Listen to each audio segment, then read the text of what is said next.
Welcome to the King Tales. Thank you for the love and support. Let's dive in. A billionaire was about to take his first sip of morning coffee when a homeless girl suddenly appeared and snatched the cup from his hand. Furious and shocked, he watched as she calmly poured the coffee onto the ground and whispered, "This drink was meant to end your life." Before he could react, she added that someone close to him wanted him dead. Her words sent a chill through him. The crowd around them murmured in confusion, but Odogo had nothing except the pounding of his own heart. He demanded an explanation, yet the girl spoke only in riddles, warning him that not everyone who smiled with him truly wished him well. Then, just as mysteriously as she had appeared, she vanished. Shaken, Odogo recalled how his secretary, Laura, had acted strangely that morning, avoiding his gaze, her hands trembling as she served the coffee. Suspicion crept into his mind. Meanwhile, from a distance, Laura watched in panic, fearing her secret had been exposed. She remembered the pressure from Amanda and realized she had carelessly added an unknown substance to the drink. Overcome with guilt and fear, she wondered what she had done. Determined to uncover the truth, Odogo drove to the Lagos-Calabar Coastal Road project site, but his thoughts remained fixed on the poison cup.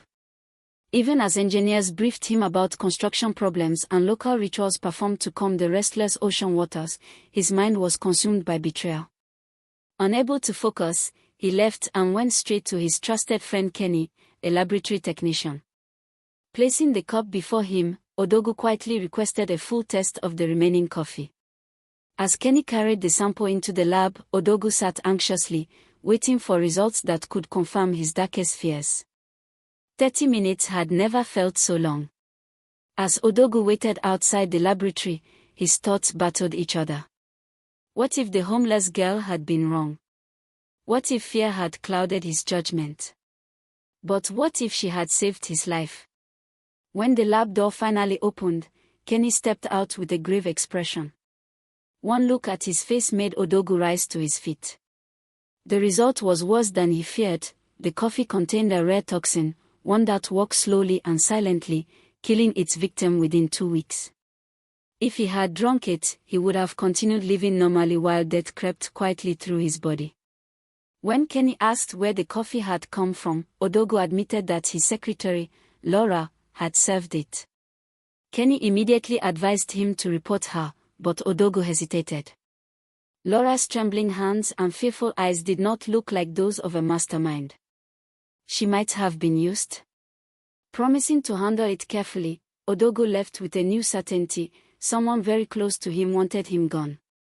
Instead of returning home, he went to see Ola, the woman who brought him peace. After almost losing his life, he needed to see what truly mattered. When she opened the door and greeted him warmly, he held her tightly, like a man who had nearly vanished from the world. Sitting together, he told her everything: the poisoned coffee, the warning, the suspicion. Shock turned to anger in her eyes, especially at the mention of Amanda's name. Though he refused to accuse anyone without proof, Odogo made one decision: for now, Ola and the children would remain away from him until he uncovered the truth. By the time he returned to his mansion, a plan had formed. If his enemies believed the poison was working, he would let them think so. He would pretend to grow weak and watch who relaxed too soon. Amanda welcomed him with concern, masking something darker beneath her sweet tone. He acted ill, moved slowly, and went to bed early, while she observed him carefully. But at dawn, when she was asleep, his strength returned. From a hidden place, he retrieved 2 small listening devices and discreetly planted them in the living room and bedroom. If Amanda revealed anything, he would hear it.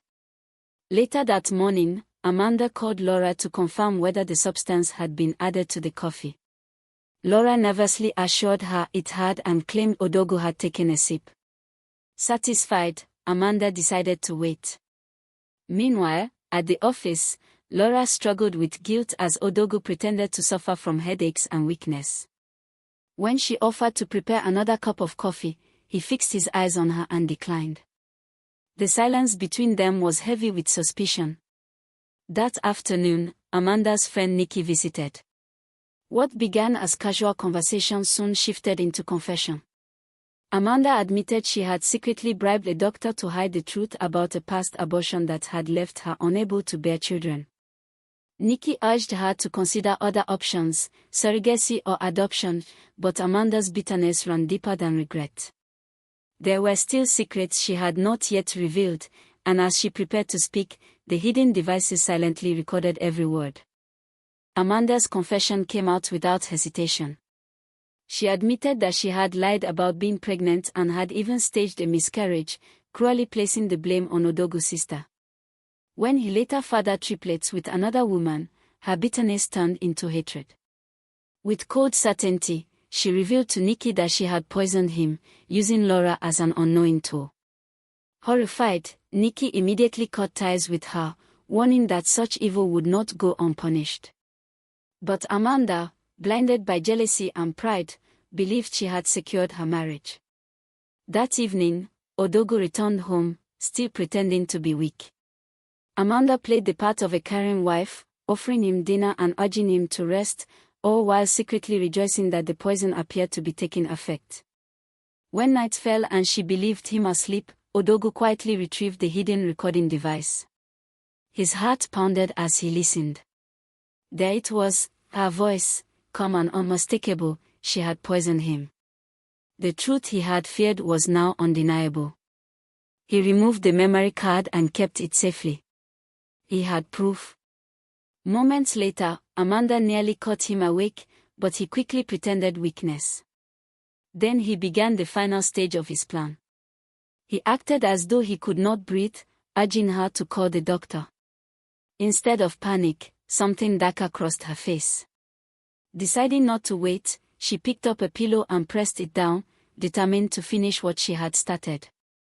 Odogu struggled briefly, then went still. Convinced he was dead, Amanda felt relief flood her chest. Believing the path was clear, she immediately began gathering documents, bank records, and valuables, preparing to flee before suspicion could arise. But when she turned back toward the bed, she froze. Odogu's body was gone. Panic consumed her as she searched the bathroom, the wardrobe, every corner of the house. He had vanished. The terrifying realization struck her at once, he knew. Fear tightened around her heart. The hunter had become the hunted, and whatever came next would not be in her control. Amanda had only one thought left: run. She grabbed the suitcase and the documents and rushed toward the front door, hoping to escape before everything collapsed. But the moment she opened it, she froze. Police officers stood outside, and in the middle of them was Odogu, alive, strong, and watching her without emotion. The suitcase slipped from her hands. She fell to her knees, trembling. "My husband, please," it was the devil. "I don't know what came over me." Odogu said nothing. Calmly, he reached into his pocket and brought out the small memory card. Her tears slowed as fear replaced them. He handed it to one of the officers. "Play it." Amanda's own voice filled the air, clear and cold. "I poisoned him. I used his secretary." The sound of her confession seemed to silence the world. Her body weakened. "No. I didn't mean it like that," she stammered. Odogu stepped forward, pain visible in his eyes though no tears fell. "I heard everything," he said quietly. "Every lie. Every plan. I loved you, Amanda." The officers moved in. As they read her rights, she begged and struggled, but it was too late. Odogu then informed them about the doctor who had helped her hide the truth. Within minutes, police sirens cut through the night, and Dr. Zubi was arrested at the hospital for conspiracy. Justice had begun its work.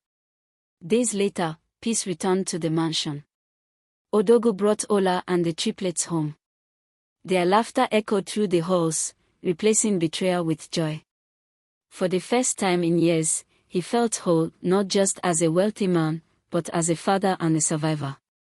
Amanda and Dr. Zubi were sentenced to 10 years in prison. Laura, who had acted out of fear without knowing the full intention, received a lighter sentence. Odogwu never forgot the mysterious homeless girl who had saved his life.